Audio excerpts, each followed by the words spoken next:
राम राम दोस्तों। आज हम क्वेश्चन करेंगे जो कल रखे पेपर में आए थे कंप्यूटर के। ठीक है,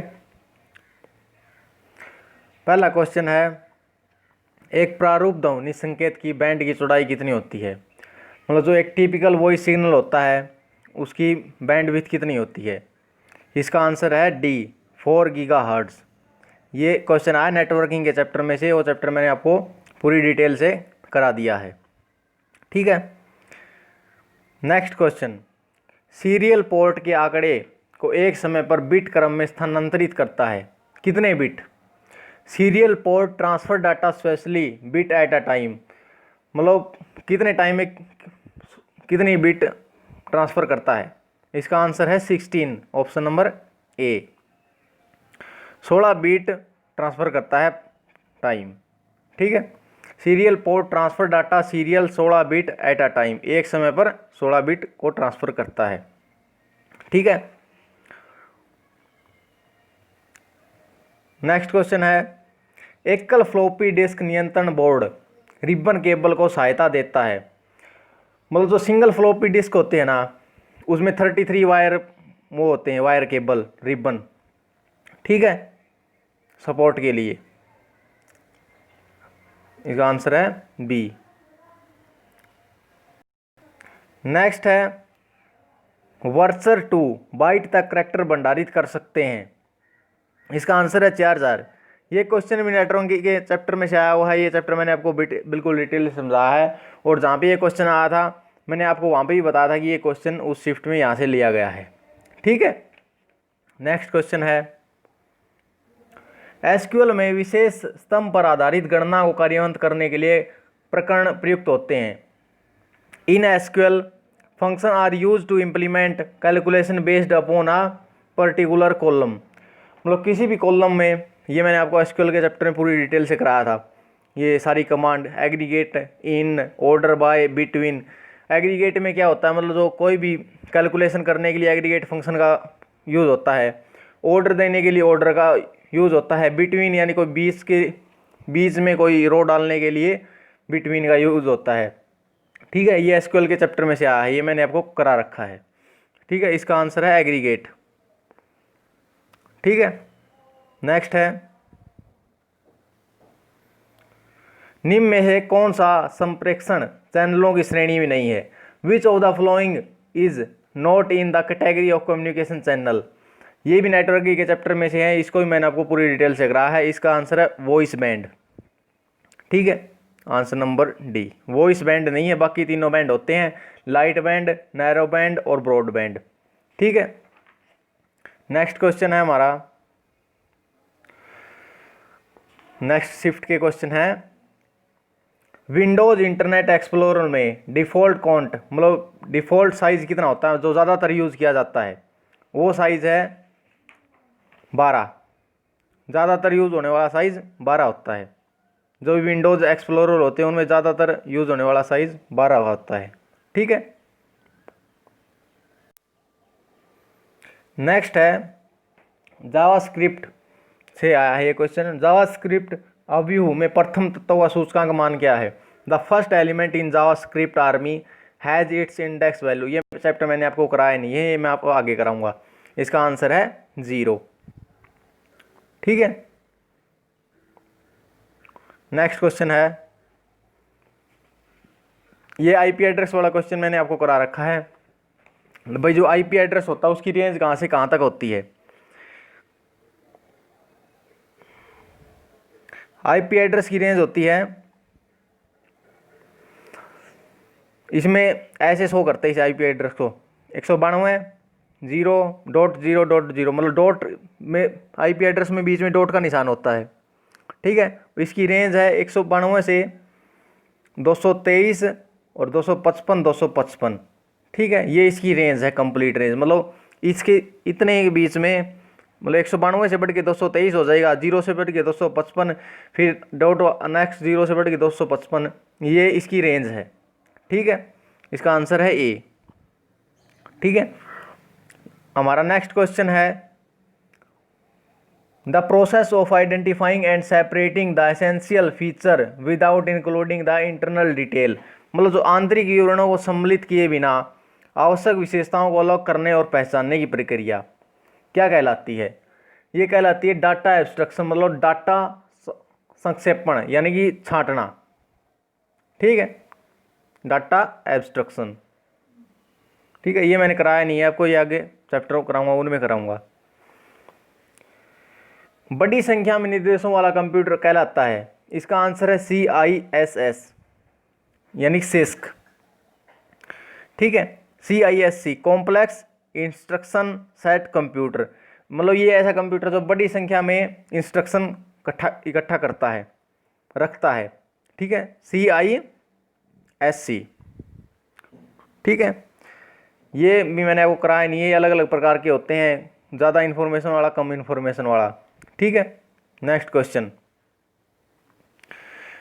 क्वेश्चन है, कौन सा एट्रीब्यूट दो आसन सेलों के बीच की, मतलब दो सेल के बीच की डिस्टेंसिंग को मतलब शो करता है? Which attribute specify the distance between two adjacent cell? ठीक है, इसका आंसर है एट्रीब्यूट। एट्रीब्यूट दो आसन सेलों के बीच की दूरी को निर्दिष्ट करता है। ठीक है, मतलब दो सेल के बीच में कितनी दूरी है। ठीक है, एट्रीब्यूटिंग इसका आंसर होना चाहिए। यहाँ पे ऑप्शन नहीं दिया गया इसका, एक मिनट रुक जाओ। हाँ, जो एट्रीब्यूट होता है वो हमारी सेल की स्पेसिंग को, मतलब एक सेल ये है, एक सेल ये है, इनके बीच की डिस्टेंस को बताता है ये सेल स्पेसिंग। ठीक है, नेक्स्ट क्वेश्चन है, ध्वनि हटाने और आंकड़ों में असंगठित हटाने के लिए कौन सी आंकड़ा प्रसंस्करण तकनीक लगाई जाती है? Which data processing technique can be applied to remove noise and correct inconsistencies in data, मतलब जो नॉइज है और या फिर कोई और एब्स्ट्रक्शन है उनको हटाने और ठीक करने के लिए किसका यूज़ किया जाता है? वो है डाटा क्लीनिंग का। डाटा क्लीनिंग का यूज़ किया जाता है। ठीक है, नेक्स्ट है, अगली शिफ्ट के क्वेश्चन स्टार्ट हो गए। किस श्रेणी एल्गोरिथम में प्रत्येक आसन युग्म की तुलना में अदला बदली की जाती है यदि वो सही क्रम में है? In which algorithm every adjacent pair is compared and swapped if they are not in right order, मतलब इसमें क्या होता है कि टेबल में होते हैं और उनको मतलब अदला बदली करनी है या फिर कंपेयर करना है, तो उसके लिए लीनियर सॉर्ट का यूज़ किया जाता है, रैखिक प्रकार का। ठीक है, रैखिक प्रकार का लीनियर सॉर्ट का उपयोग किया जाता है। ठीक है, नेक्स्ट क्वेश्चन है, ये क्वेश्चन आया है सी मैंने आपको कराई नहीं है, कराऊंगा मैं। द सी हैश और visual basic compiler convert you code into a special language named, मतलब जो सी में होते हैं उसको जो हमारे द्वारा दिए गए कोड होते हैं उनको किस में कन्वर्ट करते हैं, कौन सी लैंग्वेज में कन्वर्ट करते हैं? उसका आंसर है MMSL यानी कि ऑप्शन नंबर सी। ठीक है, ऑप्शन नंबर सी आंसर है इसका। ठीक है, नेक्स्ट है, कौन सा फलन हमें एक गैर क्रमिक या यादृच्छिक प्रकार के फाइल तक पहुंचने की अनुमति देता है? Which function allow us to access a file in a non sequential और रैंडम मोड, मतलब हमें कोई भी मतलब फाइल उठानी है। ठीक है, उसको हम कैसे उठाएं, मतलब ये कमांड है, सी की कमांड है, मतलब उसको कैसे उठा सकते हैं? रीड एंड राइट, मतलब इसका ऑप्शन नंबर सी है। ठीक है, ये क्या होता है, मतलब हमें कोई भी रैंडम कमांड उठानी है तो उसके लिए हम सी का ऑप्शन यूज़ करेंगे, रीड एंड राइट का। ठीक है, नेक्स्ट क्वेश्चन है, ये क्वेश्चन है पाइथन से। पाइथन मैं आपको नेक्स्ट 2 या 3 चैप्टरों के बाद स्टार्ट कराऊंगा। ठीक है, in Python which data type is under ordered and immutable, Python में कौन सा आंकड़ा प्रकार गैर क्रमित और परिवर्त्य है, मतलब क्रम में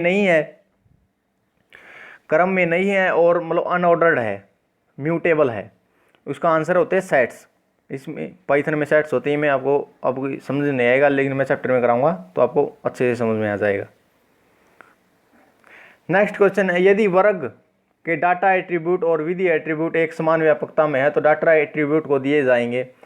if the data attribute of the class and the method attribute are in same scope then the data attribute will be given by, मतलब जो डाटा एट्रीब्यूट है और विधि यानी कि मेथड एट्रीब्यूट है, इनमें मतलब किसको, यदि वर्ग में डाटा एट्रीब्यूट और विधि एट्रीब्यूट, मतलब डाटा एट्रीब्यूट भी है और विधि एट्रीब्यूट है, तो इन दोनों में डाटा एट्रीब्यूट को कम प्रायिकता मिलेगी, मतलब प्राथमिकता हम डाटा एट्रीब्यूट को नहीं देंगे, विधि एट्रीब्यूट को हम प्रायिकता देंगे। ठीक है, इसका आंसर है बी, मतलब जो डाटा एट्रीब्यूट को कम प्रायोरिटी मिलेगी। ठीक है, नेक्स्ट क्वेश्चन है, निम्न में से कौन सा एक डाटाबेस प्रबंधन प्रणाली नहीं है। ये क्वेश्चन मैंने आपको DBMS चैप्टर के स्टार्ट करते ही दिखाया था कि भाई ये क्वेश्चन सीधा डायरेक्ट पैराग्राफ में से उठाया गया DBMS में से। ये 3 होते हैं इसके, पोस्टग्रेज SQL, SAK और फोक्स प्रो, ये तीनों हैं, और जो ये डी ऑप्शन है ये हमारा रॉन्ग है। ये राइट है, ये राइट है, ये राइट है। जो ये वाला हमारा ऑप्शन है ना, ये वाला, ये रॉन्ग है। ठीक है, नेक्स्ट क्वेश्चन है, नेक्स्ट अगली शिफ्ट आ गई। ठीक है, नोड्स जिनका कोई चिल्ड्रन नहीं है नोड्स कहलाते हैं। ये भी हमारी पाइथन वाले चैप्टर से है। पाइथन के आगे डिटेल में टप्पल आएंगे, रोज आएंगे, पेरेंट ट्री, सब कुछ आएगा उसमें पाइथन के चैप्टर में, तो हम इसको कर लेते हैं। इसका आंसर होगा, एक मिनट रुक जाइए, इसका आंसर होगा पेरेंट ट्री। ठीक है, ये मैं आपको आगे डिटेल से चैप्टर में कराऊंगा। ठीक है, नेक्स्ट क्वेश्चन है, कोने और किनारों के सेट जो उन्हें जोड़ते हैं उन्हें कहा जाता है। The set of vertices and edge which connect them is called, इन्हें कहते हैं ट्री। ट्री में होते हैं सब। ठीक है, कोने और किनारे सभी को मिलाकर एक जगह रखता है। ठीक है, नेक्स्ट क्वेश्चन है, IPV एड्रेस में कितने बिट्स होते हैं। 32 बिट्स होते हैं। ये क्वेश्चन भी मैंने आपको करा दिया था जब मैंने आपको नेटवर्किंग का चैप्टर कराया। ठीक है, नेक्स्ट क्वेश्चन है, in SMTP the command to write receiver mail address in a written with the command, मतलब जो ईमेल में होता है, रिसीव करने के लिए कोई मेल हमारे पास आई तो उसको रिसीव करने के लिए हम किस कमांड का यूज़ करते हैं, तो उस होती है रिसीप्ट कमांड। ये मैंने आपको मेल का चैप्टर कराया था, उस चैप्टर में इंटरनेट वाले चैप्टर में मेल कराई थी, उसमें मैंने आपको पूरी डिटेल से इसके बारे में समझाया था। ठीक है, नेक्स्ट ये क्वेश्चन आ गया MS पावर पॉइंट से, मतलब जो MS पावर पॉइंट होता है उसकी जूम क्षमता कितनी होती है, अधिक से अधिक। ये MS पावर होया, MS एक्सेल होया, MS वर्ड होया, इनसे ये मैं आपको सारे कंप्लीट कराऊंगा। ठीक है, इसका आंसर है 400 इसका आंसर है। ठीक है, नेक्स्ट है, रिसाइकल बिन सवैत कॉन्फ़िगर हो जाता ताकि अपने हार्ड डिस्क का फाइल का, आपने देखा हो आपके कंप्यूटर में रिसाइकल बिन होता है, रिसाइकल बिन होता है, या फिर आपके फ़ोन में भी इंस्टॉल कर सकते हैं आप उसको। वो आपकी मतलब कुल स्टोरेज का कितना स्टोर रख सकता है, उसमें आप डिलीट करी हुई फाइल को पा सकते हैं। ठीक है, वो कितना स्टोर करता है, वो करता है 5%। ठीक है, नेक्स्ट क्वेश्चन है, निम्न में कौन सी standard pointing device graphical user environment में प्रयोग होती है। ज़्यादातर यूज करने वाली होती है माउस। ठीक है, स्टैंडर्ड डिवाइस होती है माउस। नेक्स्ट है, ये हमारा क्वेश्चन पाइथन से आया हुआ है। ठीक है, इसमें मैं आपको थोड़ा बता देता हूँ, बाकी इसका आंसर है 20, 30, 40, यानी कि सी आंसर है इसका। ये मैं आपको बता देता हूँ कैसे आया। इस ब्रैकेट का मतलब पता है क्या होता है, जो ये बड़ी ब्रैकेट लगी होती है, इसका मतलब होता है जो यहाँ पे दिया हुआ है सेकंड वाली टर्म, और जो यहाँ पे दी गई है फोर्थ वाली टर्म, ये दोनों टर्म तो इंक्लूड होंगी ही होंगी, इनके बीच की जो टर्म होगी ना वो भी इंक्लूड होगी। ठीक है, इसलिए इसका आंसर होगा 20, 30, 40। ठीक है, नेक्स्ट, फंक्शन कॉल को फंक्शन परिभाषा से जोड़ने की प्रक्रिया क्या कहलाती है? The process of linking the function call to the function definition is called, क्या कहते हैं उसे? फंक्शन कॉल को फंक्शन परिभाषा से जोड़ने की प्रक्रिया को एनकैप्सुलेशन कहते हैं। ठीक है, ऑप्शन नंबर सी, एनकैप्सुलेशन। ठीक है, नेक्स्ट क्वेश्चन है, ये एक कमांड दी गई है। ठीक है, ये मतलब इसका क्या मतलब होता है? एक विशेष विधि है जिसे कहा जाता है, मतलब एक विशेष विधि है, मतलब कमांड दी जाती है, इसको क्या कहते हैं? इसको कहते हैं क्लास कंस्ट्रक्टर, मतलब शुरुआत में दी जाती है कमांड, आइए इनिशियल। ठीक है, क्लास कंस्ट्रक्टर, क्लास कंस्ट्रक्टर कहा जाता है इसको।